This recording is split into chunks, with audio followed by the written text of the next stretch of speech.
Selamat pagi anak-anak. Hari ini kita bertemu kembali pada pelajaran IPA, dan untuk kesempatan hari ini kita akan belajar tentang unsur, senyawa, dan campuran. Tujuan pembelajaran kita pada hari ini yaitu yang pertama, menjelaskan unsur, senyawa, dan campuran dengan benar melalui literasi. Yang kedua, dapat memberikan contoh unsur, senyawa, dan campuran yang ada di sekitar kita dengan benar melalui literasi. Dan yang ketiga, kalian bisa membedakan antara campuran homogen dan heterogen dengan benar melalui kegiatan percobaan. Oke, mari kita belajar bersama tentang apa itu unsur, senyawa, dan campuran.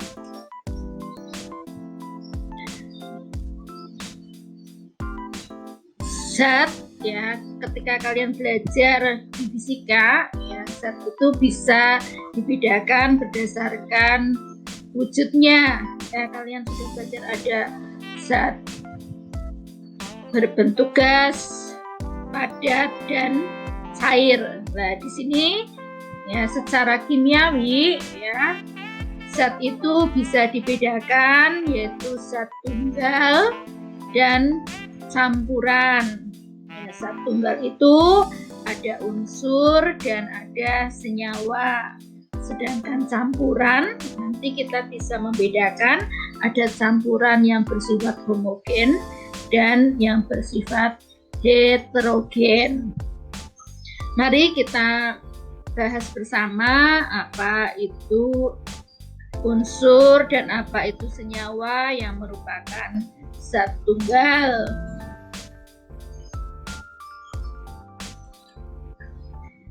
Ya, unsur merupakan zat tunggal. Unsur ini tidak bisa diuraikan lagi, ya, namanya sudah zat tunggal, ya, berarti hanya tersusun dari satu saja, ya.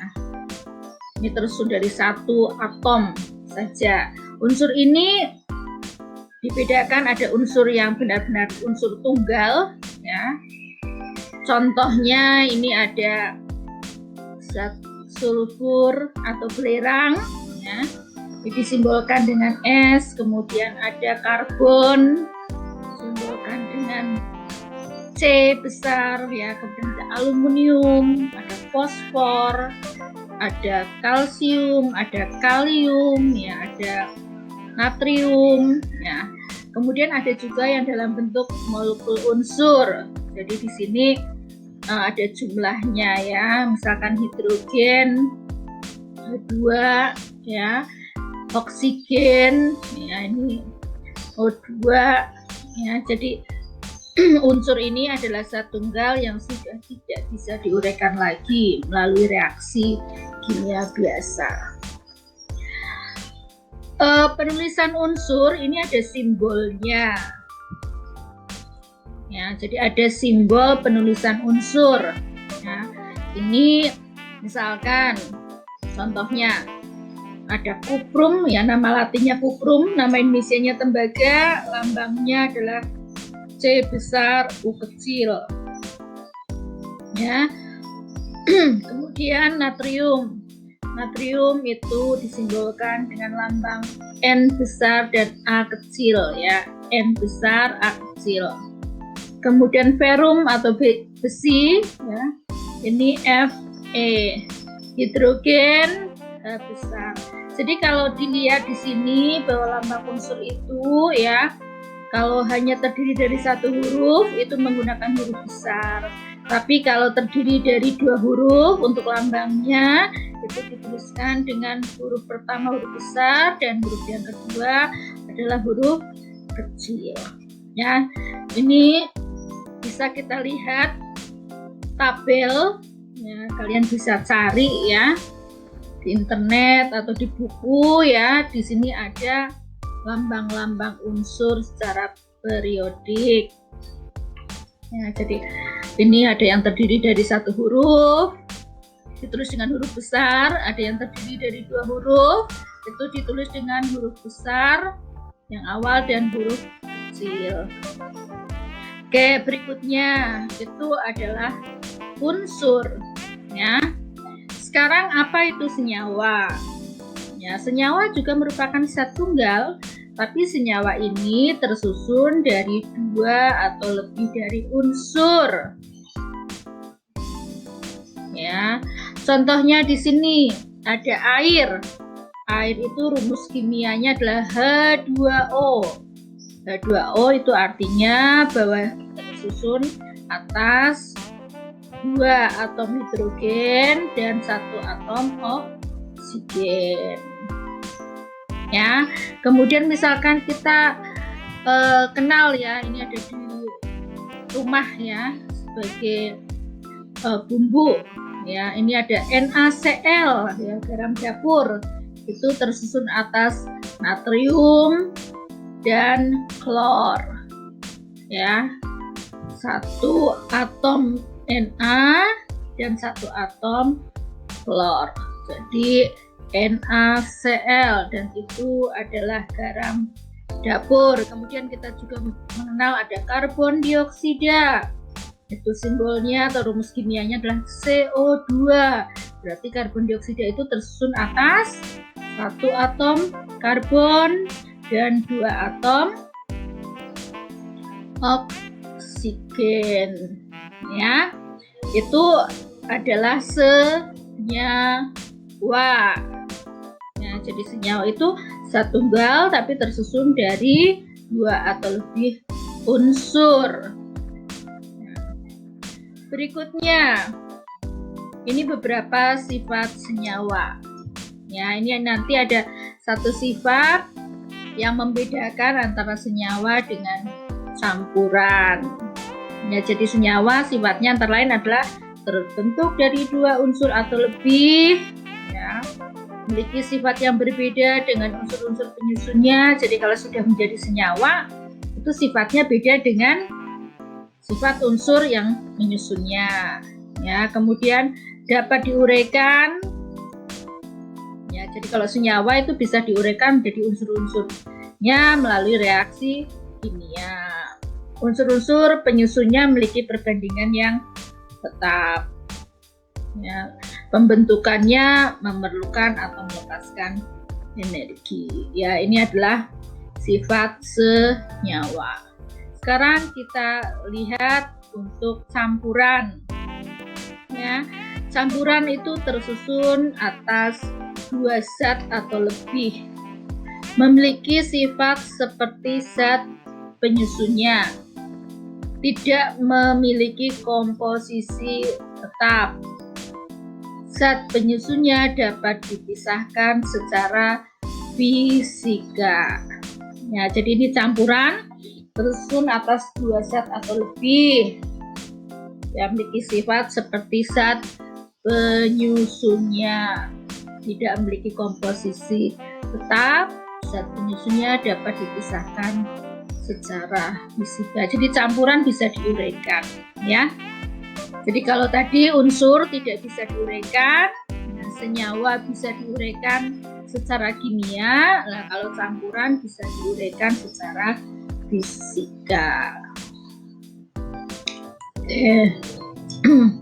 Campuran ada dua macam, yaitu campuran homogen dan campuran heterogen. Ya, kalau campuran homogen itu sering kita kenal dengan nama larutan. Ya. Campuran heterogen ini sifatnya ada endapan, tidak tembus cahaya, ya warnanya keruh, ya tidak bening, ya tidak merata pencampurannya, ya beda dengan campuran homogen. Kalau homogen sama, ya jadi ini tercampur dengan sempurna, tidak ada endapan, warnanya bening, bisa ditembus cahaya, ya. Oke. Sekarang kita lihat apa perbedaan unsur, senyawa, dan campuran. Oke, unsur dan senyawa adalah merupakan zat tunggal, ya. Kemudian kalau unsur tidak bisa diuraikan, kalau senyawa bisa diuraikan, ya.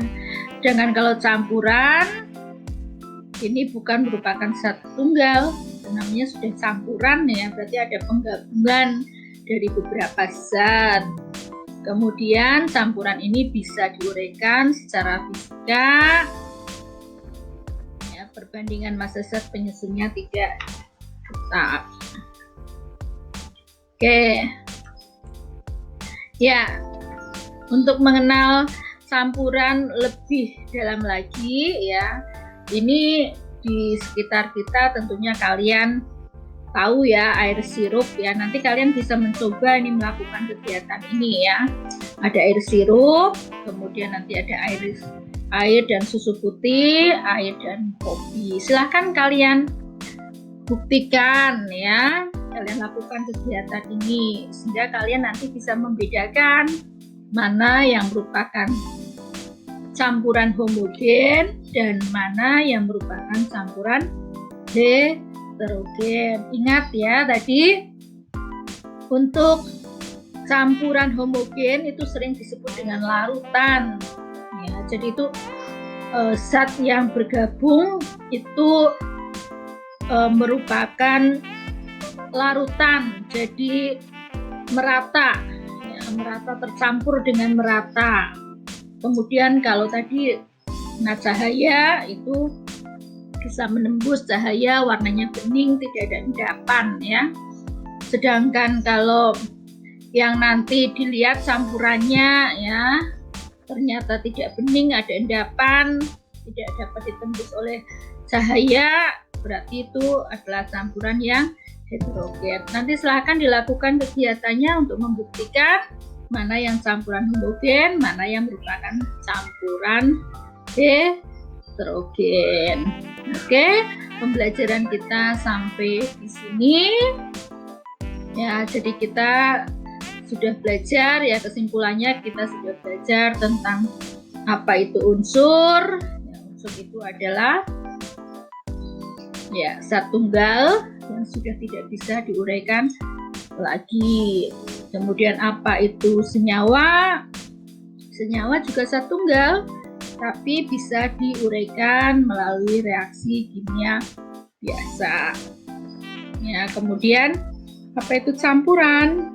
Ya, campuran adalah gabungan beberapa zat atau tersusun dari beberapa zat dan dapat diuraikan secara fisika, ya. Kemudian bahwa campuran itu ada dua macam, yaitu campuran homogen dan campuran heterogen. Untuk contoh-contoh campuran silakan kalian lakukan kegiatan membuktikan mana yang campuran homogen, mana yang campuran heterogen. Ingat, kalau campuran homogen, homo itu sama, berarti tercampur dengan merata atau secara sempurna, ya, tidak ada endapan. Kemudian jika dikenai cahaya maka tembus, ya, cahayanya bisa tembus dan bening warnanya. Sedangkan kalau campuran heterogen, ya, itu campurannya tidak merata, ada endapan, warnanya tidak bening, ya, atau keruh, cahaya tidak dapat menembus cairan tersebut, ya, atau campuran tersebut.